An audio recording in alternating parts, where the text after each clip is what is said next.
जय हिंद। आज हम लोग चर्चा करेंगे हेमनद द्वारा निर्मित स्थलाकृतियां के बारे में, जिसे हम लोग ग्लेशियर टोपोग्राफी के नाम से जानते हैं।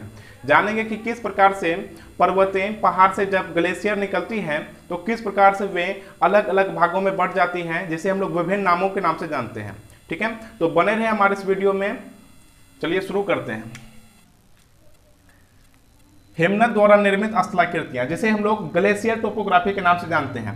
आप लोग सभी जानते हैं, इससे पहले वाले टॉपिक में हम टोपोग्राफी से रिलेटेड काफ़ी वीडियो बना चुके हैं, जिसमें कि पवन द्वारा निर्मित स्थलाकृतियां, नदियां द्वारा निर्मित स्थलाकृतियां, भूमिगत जल द्वारा निर्मित स्थलाकृतियां, समुद्र सागरीय के माध्यम से निर्मित स्थलाकृतियां, ये बता चुके हैं।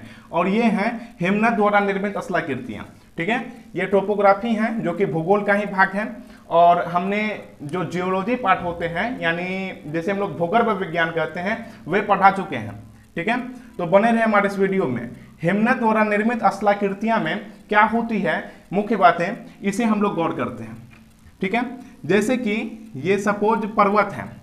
ठीक है, तो पर्वत से जब, यानी कि पर्वत से ही मतलब जो ग्लेशियर होती है वे निकलती है। क्यों निकलती है? क्योंकि यहाँ पे ठंडापन अधिक होती है और ये ठंडा में ही क्या हो जाते हैं, बर्फ का रूप ले लेते हैं। ये वाटर जो है जब ये सॉलिड बन जाए, यानी काफी ठोस बन जाए, तो हम लोग उसे क्या कहते हैं, ग्लेशियर कहते हैं। ठीक है, जैसे हम लोग बर्फ के नाम से भी जानते हैं। ठीक, जब ये ये ग्लेशियर जो है ये कहाँ से निकलती है, पर्वतीय क्षेत्र से निकलती है। तो इस प्रकार से ये पर्वतीय क्षेत्र होती है। ठीक है, और यहाँ पे जो है ये जम करके इस प्रकार से यू आकार की घाटी के समान संरचनाएं बनाती है।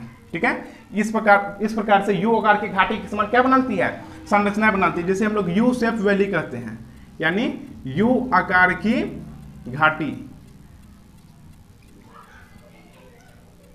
राइटिंग समझ आ रही होगी, नहीं तो आप लोग मैनेज कर लीजिएगा, धीरे धीरे सभी समझ में आ जाएगी हमारे पढ़ाए गए सभी तरीके को। ठीक है, ये जो है यू आकार की घाटी है। और ये जब मैदानी क्षेत्र में नहीं, यानी ये जब पर्वतीय क्षेत्र में काफी दूरी तक अगर बिछते हुए जाती है तो हम लोग इसे क्या चीज के नाम से जानते हैं।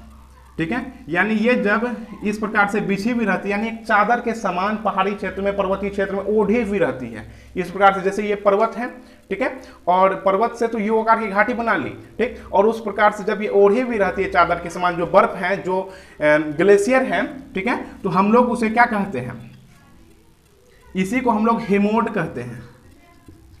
इसी को हम लोग हेमोड कहते हैं, इसी को मोरेन कहते हैं, इसी को रास मोटाने कहते हैं। हेमोड, मोरेन, रास मोटाने, ये किसके नाम हैं? जो ग्लेशियर हैं वे कहाँ पे हैं, पहाड़ी क्षेत्र में क्या है, पूर्ण रूप से चादर के समान बिछी हुई है। इसी को हम लोग हेमोड, मोरेन, रास मोटाने के नाम से जानते हैं।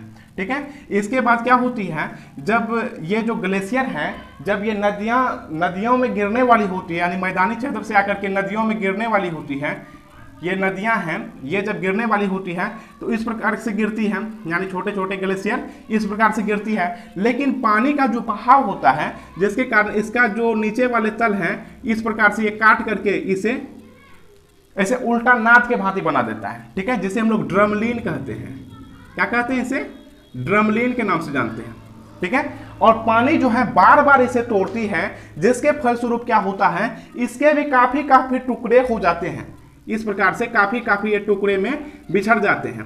ठीक है, जिसे हम लोग एस्कर कहते हैं। क्या कहते हैं?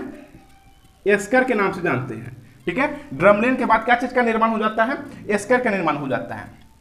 ठीक, ये तो हमने बता दिया कि पर्वतीय क्षेत्र से जब ये जो ग्लेशियर है निकलती है तब क्या होती है। अब हम लोग जानते हैं, जब बड़े बड़े ग्लेशियर होते हैं, इस प्रकार से ग्लेशियर होते हैं, और उसमें जब मूवमेंट के माध्यम से, गति के माध्यम से, जब छोटी छोटी ग्लेशियर जो है, यानी बर्फ जो है आकर के जब सट जाती है तब क्या होती है। ठीक है, ये बड़े ग्लेशियर हैं, बड़े बर्फ हैं, और ये क्या है, छोटे बर्फ हैं। ठीक है, जैसे हम लोग स्मॉल ग्लेशियर के नाम से जानते हैं। ठीक, ये जब साइड में सटती है तो हम लोग, ये लटकती हुई है ना, इसलिए हम इसे लटकती घाटी के नाम से जानते हैं, लटकती घाटी। ठीक है, और यही जब, क्योंकि बर्फ है, बर्फ तो पिघलेगा, है ना, क्योंकि वे सॉलिड में है तो वे लिक्विड फॉर्म में आएगा। ठीक है, तो जब बर्फ अंदर में घुस जाए, यानी ये बर्फ इसे तोड़ करके कहाँ घुस जाए, अंदर में घुस जाता है, तो हम लोग इसे क्या कहते हैं, नुनाटक के नाम से जानते हैं। क्या कहते हैं? नुनाटक। ठीक है। लटकती घाटी के बाद क्या चीज का निर्माण होता है? नुनाटक का निर्माण होता है। ठीक, ये बर्फ है, बड़े बर्फ में ये छोटे बर्फ क्या हो गए हैं? डूब गए हैं। अब हम लोग समझते हैं कि जब बर्फ में छेद हो जाती है तब हम उसे किस नाम से जानते हैं। सपोज ये बर्फ है, ये क्या है? बर्फ है, और पानी के माध्यम से, नदियां के माध्यम से या वर्षा के माध्यम से जब इसमें इस प्रकार से छेद हो जाती है तो अब हम लोग इसे क्या कहते हैं? ठीक है, ठीक, जब एक छेद होती है तो हम लोग इसे सर्क के नाम से जानते हैं, सार्क नहीं, सर्क के नाम से। ठीक है, और इसी स्थान पर जब दो छिद्र हो जाती है इस प्रकार से, तो इसके बीच वाले जो भाग होते हैं इसे हम लोग एरिटी कहते हैं, सर्क एरिटी कहते हैं। और यही प्रक्रिया जब बारंबार दोहराई जाती है, ठीक है, जब इस प्रकार से, ठीक है, यानी कहीं छिद्र है और कहीं पे क्या है? कहीं पे ये बर्फ है। ठीक है, तो हम लोग इसे ग्लिसरीन कहते हैं, यानी ये श्रृंखला में क्या है? सजीव भी है, इसलिए हम लोग इसे ग्लिसरीन कहते हैं, ग्लिसरीन के नाम से जानते हैं। ठीक है, क्या कहते हैं? ग्लिसरीन कहते हैं, ग्लिसरीन के नाम से हम लोग इसे जानते हैं। ठीक है, सर्क एरिटी ग्लिसरीन।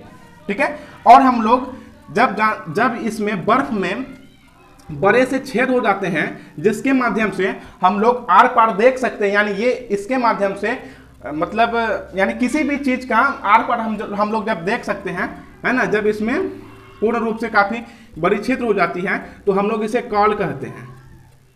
जैसे कश्मीर में है इंदिरा कॉल, ये इसी प्रकार के कॉल हैं, यानी कि बर्फ में बड़े से होल हो गए हैं। ठीक है, आज हमने जाना किस प्रकार से पर्वतीय क्षेत्र से बर्फ निकलती है और किस प्रकार की प्रक्रियाएं करती है। ठीक है, इसे हम लोग सर्क कहते हैं, एरिट्री कहते हैं, और अगर इसी प्रकार से श्रृंखला में छिद्र पाई जाती है तो हम लोग उसे ग्लिसरीन कहते हैं। ठीक है, उम्मीद है आप इसे नोट कर लिए होंगे और इसी प्रकार के वीडियो देखने के लिए बने रहे हमारे वीडियो से, हमारे यूट्यूब चैनल से जुड़े रहें। ठीक है, फिर मिलते हैं अगले वीडियो में, तब तक के लिए जय हिंद।